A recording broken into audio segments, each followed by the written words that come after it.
Hello everyone, welcome to Clear the Air episode 9. This is Jenna and thank you for tuning in. Today we are going to be doing a reflection on my third year of university. Originally, I was doing this as a series at the end of each school year. So I have one from my first year of university and my second year of university, but those are written as blog posts. So I will still write a blog post that connects to this podcast, but I wanted to do it as a podcast as well because I thought it would be fun. I think that reflecting on these experiences through university is really helpful for high school students as well, or first years who aren't sure what to expect. And when I was in high school and I was trying to find similar blogs to this, I found one that one of my friends shared with me, which was really awesome because it was a student from the University of Waterloo who had a blog, and I was really learning more from them than I had learned through any other resource about tips for surviving university, but they weren't even written by university students, or they were very surface level. They weren't really getting into the deep nitty-gritty. Sometimes things can suck, sometimes things are great aspect. Reddit was really helpful too, as weird of a place as it can be, but university students are being truthful on Reddit most of the time. I would like to think so. It just gives you a deeper perspective about university.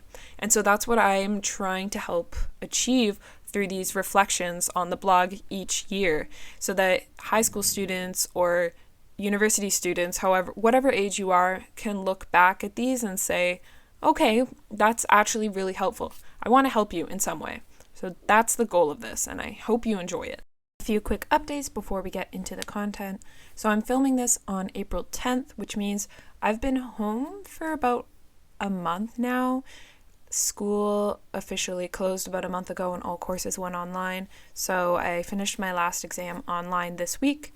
But it's been a great opportunity for me to really build Clear the Air, come out with podcasts, do interviews, which I've been waiting to do for so long.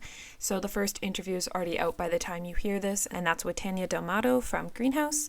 So if you haven't heard that interview yet, make sure you go over to ctablog.ca/podcast and you can tune in there, or you can go on iTunes or Spotify and listen there. Just a reminder during these hectic times that find something that you can do. You probably have a lot more free time on your hands, and now is the time to really start those hobbies that you've been wanting to do for a long time. Just find a way to keep yourself busy and keep yourself productive while doing something that you've always wanted to do. Helps bring some positivity and some enjoyment into your day. As always, please make sure to comment, rate, and subscribe to the podcast. Ratings are very important on iTunes, especially because the more people that rate and the better the rating is, the more people that have access to the podcast and can find it easier. So if you have a few seconds to spare, just give it a quick rating on iTunes, give it however many stars you want, and that would mean the world to me. As an incentive to do so, if you follow me on Instagram at my personal account or at the blog's account, which is _CTA blog, you have probably seen in my stories a lot of plant-based meal ideas, following along with me cooking, doing all these fun things, and I've asked you if you wanted any of those recipes, which I was overwhelmed by how many people were interested in the different cookies and the chili recipes and all these other things I've been making, and I said I would share them with you. So if you want these recipes, then what I need you to do is the following. I need you to go on to iTunes, rate the podcast, give it however many stars, write a quick 1 or 2 sentences about why you like the podcast, what it means to you, and then send that review. And take a screenshot of that review and send it to me through DM on Instagram at _CTA blog. If you don't have Instagram, that's okay as well. You can send it through email to cleartheair.blog@gmail.com. So take a screenshot of that review and send that over to me. If you do that, I will give you 1 recipe, and then if you share the podcast on your social media, in your stories, on any other platform, and take a screenshot of you sharing it or tag _CTA blog, I will send you another recipe. So if you want those recipes, if you are really excited to kickstart your sustainability journey through plant-based eating, then make sure to make that rating and send it over to me. And I would love to see your support, and I would love to help you through your journey with sustainable eating. All right, so on to the content for today. If you've read my reflections on first year or second year posts on the blog, which I will link in the show notes, but if you've read them before, you'll see that I usually share a few lessons. I think about 5 lessons in each of them about the main takeaways I've had from that school year. And going through them as I've been revamping the blog and making the formatting consistent and just reading over my reflections from a year and 2 years ago, it's just been interesting to see how much I've grown, what opinions I still agree with and what opinions I don't agree with, or just how they've changed through another year of school. It can be a little bit cringy to go back to first year or even second year and think, okay, Jenna, why were you thinking this way? Or you were so young and naive. I think I had a pretty good head on my shoulders in first year, but there's just some things where you don't realize it until you're in your upper years and the world seems to become much more real than it is in your first year. You still have some guidance in first year, still some hand-holding, not as much as high school from your teachers, from others, but you are a lot more independent at this point, and you are in charge of making decisions and making sure you are staying on top of your degree. I wanted to point out that I did technically finish my third year, but because of co-op, my program is not the typical 4-year bachelor's degree. It's a 5-year program, and I alternate between a co-op term, which is I'm working for 4 months at a full-time job relevant to my degree, and then I go back into school for 4 months. So from January to April, so until now, I was in a school term. In the fall, which was September to December 2019, I was on a work term. Then I was in school last spring, and so from May to August, I'm going to be on another work term. Although it will be remote, I fortunately still have my job. A lot of my friends have lost their jobs for co-op, which is very unfortunate, so I feel very grateful that I can still work even if it's remotely. So I just wanted to put that into perspective because while I have been through university for 3 years now, technically when I go back to school in the fall term for a full study term, I'll be in my 3B term. So I'm still considered a third year, even though that's actually my 4th fall term. Just to put that into context, I thought you should know that. Okay, so after reflecting on third year from what I've experienced so far and going back and reading my first year and second year reflections, there are 5 key lessons or takeaways that I have had from my third year experience so far, and I'm going to share those with you now. So the first one, and I've said this in other years, is to step outside of your comfort zone. And this can relate to many things. This can relate to friendships, to other relationships, it can relate to courses, it can relate to taking on more leadership roles. University is really a time where you find out who you are or more about who you are, what you like, what you don't like, what kind of relationships you like in your life, how you like to be treated, just what you want. And if you stay inside your comfort zone that whole time, you are not going to grow, or you are not going to grow as much as you possibly could be by stepping outside of your comfort zone. Especially this past year, I've taken on a lot more of a entrepreneurial approach to school and to life, which I never expected. I didn't really know what entrepreneurship was before this past year. And if you listen to the podcast with Tanya that came out last week, you will hear about my experience working with her to become my own entrepreneur. So check that out if you haven't. Through that, I've learned you have to take risks and you have to step outside of your comfort zone to achieve your goals, especially if you're trying to achieve goals that are very different than the norm, or you're trying to make a change, or you're trying to invent something new. You have to take risks and you have to step outside of your comfort zone. And you may discover that you really enjoy that new area that you're in, those friendships you're building, those leadership roles you're taking on. But if you didn't step outside of your comfort zone, you wouldn't be able to experience that, and you wouldn't be able to grow to that level that you're at. The next thing I wanted to talk about, and I'm guilty of this, I think it was in the first year reflection, I said, sleep. Make sure you sleep as much as you can. Take naps. It's so important. I totally agree with that 100%, but I have not been sleeping as much as I should be, and I know that this happens as you go through university. All the upper years I know are feeling sleep deprived. It's really, especially when you're living off campus now, which compared to first year, I was living on campus, and in between classes, I could just go home and take a nap and then go back to class, which was less than a 5-minute walk away. But in third year, when I was living off campus for part of it, or when I had a job, I couldn't take naps in the middle of the day, or if I was on campus all day, which this term was really intense for that. I had 10 to 12 hour days, 4 days out of the week. So I was on campus almost all the time. It's really hard to take naps or find those places you can take naps that are quiet. There were a few days, especially when I came back from the Leading Change conference in Vancouver. That was like a 48-hour day. I did not stop. Like, I went to the conference on February 11th, got on the airplane at 11 p.m.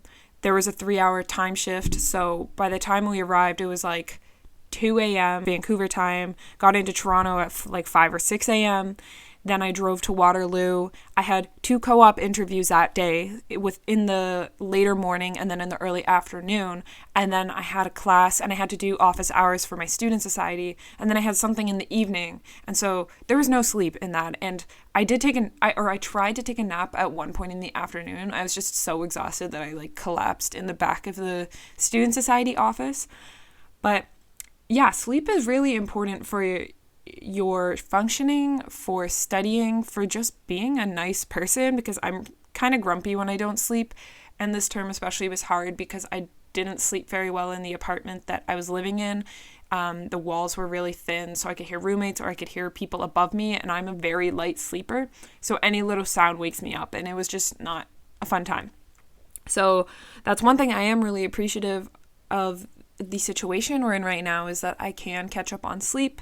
I don't have classes to wake up early for, even though I wake up early anyways, but I do get a much more restful sleep, and it's so important.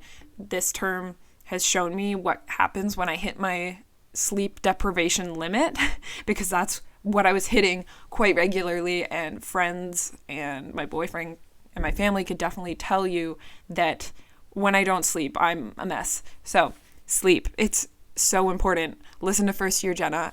Take those naps when you can. Find a way to make sure you're getting enough sleep, whether that means going to bed earlier, not going on your phone in the middle of the night, because blue light especially it impacts your sleep and you're not able to have as restful or as easy of a sleep.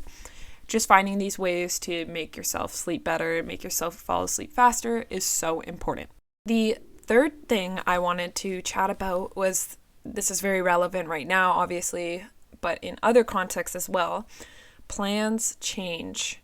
And I want to touch on this in a separate blog post or a separate podcast entirely, but your intentions or your expectations for the year can change completely in the blink of an eye.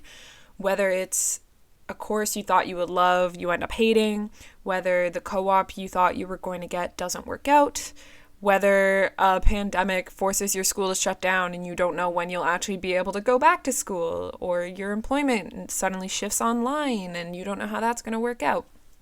These things change, and they can be a big source of stress and anxiety and worry that you don't need in life. Of course, you're going to worry when plans change and it makes you feel uncomfortable, but take it as an opportunity to learn and grow and to challenge yourself and to become a bigger person. It goes back to the first point of stepping outside of your comfort zone. You are going to feel stressed when plans don't go according to plan, when things aren't what you expect, but just take every day as it comes. Try to find positivity in every day. Try to find something you're grateful for and say, what can I learn out of this? At the beginning of the episode, I talked about what I am appreciative for from the coronavirus isolation that we are needing. I'm much more productive. I'm catching up on sleep. I'm feeling more relaxed now, and I'm just finding more about myself. So you can take these stressful moments and you could either look at them so negatively or positively. So I encourage you to look at them more positively. Another example of how I'm spinning the way I perceive how things have changed with coronavirus is 2 events that I was supposed to be a big part of have been canceled, and it was so disheartening. So the Canadian Sustainability Conference was supposed to happen actually this past week from April 7th to 8th, and I was supposed to be leading the youth programming for that. And so I planned that entire thing. I chose youth delegates. I did all this stuff, and it was canceled, and that was really heartbreaking. But for the positive side of that is I made amazing connections with so many inspiring, passionate youth in the sustainability realm. I am having some of those youth on the podcast, which is so exciting. I've made new connections with experts in the sustainability field that will definitely benefit me in the future. And it's not saying that the Canadian Sustainability Conference won't happen again. They're doing it virtually at the end of April, but this isn't the end. It's going to happen again. And if there's that opportunity to launch this program again, then I will definitely do it. And I've developed a lot of skills through this, like event planning, organization, delegation, communication, all these amazing skills. And then the other one, it was supposed to be a student climate summit that was happening in Quebec in the summer. I was asked to speak at it, to run a workshop, and I was so excited about this because this was the first time that someone had reached out to me and said, can you speak at our conference, like just out of the blue? And it was canceled, which was so disappointing, but there will be another opportunity in the future. And this just shows that my efforts are working and I'm getting out there, and this conference will likely happen again. So I will likely have that experience at some point. So just reiterating, find positivity when plans change. They don't go according to plan. You will learn something out of it. You have probably grown in some way. It's just a matter of you discovering what are the positives. Always find something positive. It makes you feel better. It just makes you feel lighter. Trust me, just try it. The fourth thing I wanted to talk about is networking. And I do talk about this a lot with Tanya in the podcast episode from last week, but networking is so important. And I didn't really understand much about networking until this past year when I really started building the platform and started reaching out to organizations with partnerships, or I honestly started cold calling organizations saying, hi, I'm a student in a co-op program. Here's what I like to do. Here are my skills. Do you have any space for me? And while I didn't find a job that way, I connected with so many amazing people who I'm still closely connected with now, and I work in partnership with many things with. And it made me less fearful of networking, because I think especially as youth in high school or university, you're scared of an interview, let alone reaching out to someone you don't know who has maybe 20 to 30 years experience in the realm you're interested in. So it can be really intimidating because you're like, hi, I'm this kid who knows nothing. Hire me. But just you networking and saying hello and saying, this is what I'm interested in. I would really want to work for your organization. Here's why, and here's what I can bring to the table for you. That stands out to them because it shows them that you can take the initiative. You are passionate and driven. You care enough about this that you will reach out to these people and you want to help them. So don't be afraid of networking. If anything, like Tanya and I said, think of it as relationship building. You are just simply creating new relationships in your life. And now is no better time than to start reaching out through email or on LinkedIn or even on Instagram for certain companies.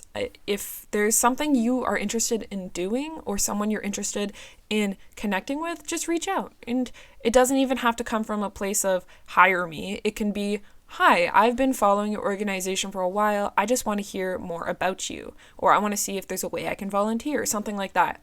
That's actually how I came to be the youth engagement lead for the Canadian Sustainability Conference. I reached out and said, hi, is there a way to volunteer at your conference, or is there any way for youth to be involved? And then the managing director reached out to me, and long story short, I became the youth engagement lead. So networking is key.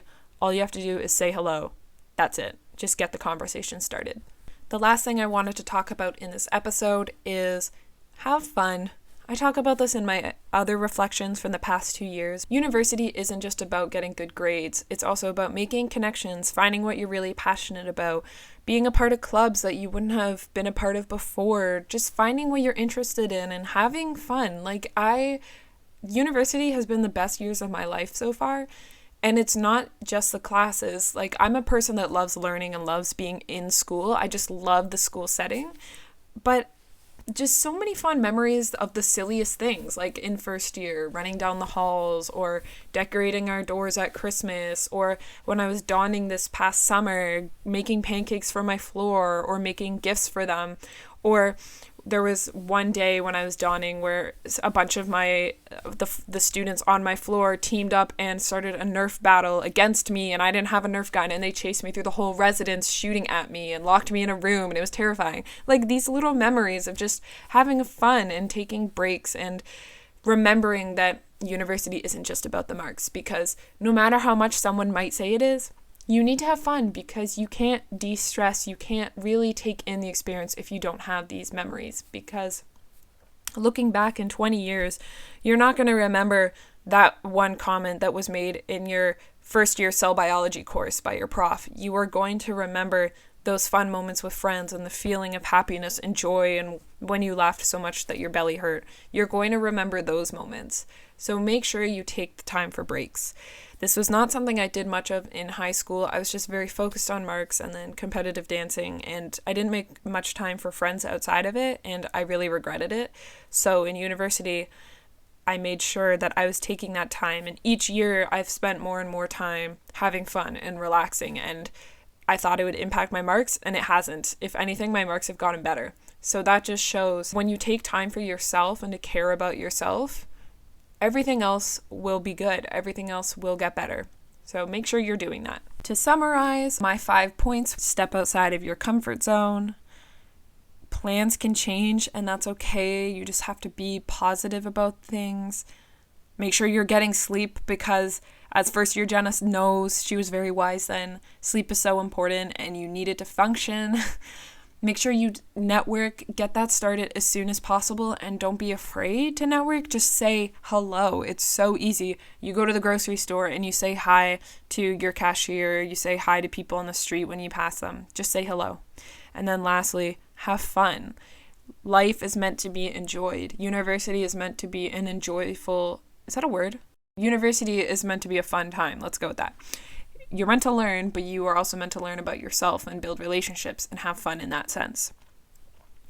Going forward, there's a lot of uncertainty in the near future, but I know that I will continue to grow, and we will all continue to grow as we go through this, but just making sure we are reflecting on our experiences and the way we learn and the way that we live in the world will help us grow even more and become the people that we want to become.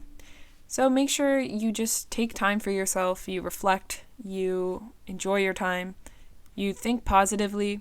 Of course, we all are going to think negative sometimes, but that's okay. Just try to think more positively on the whole and just have fun with life. Next year, I'm going to look back on this when I'm doing the 4th year reflection and be like, oh God, Jenna, what were you saying? Or I'm going to look back at the 1st year Jenna and be like, what?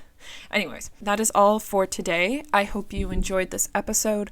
A reminder of my little rating challenge: go on to iTunes and give a rating, send that to me through DM or through email, and I will share those recipes with you, and make sure to share the podcast as well, and I will send you even more recipes. I hope you all have an amazing day. I hope you find time to relax and enjoy this time and just learn more about yourself. Until next time.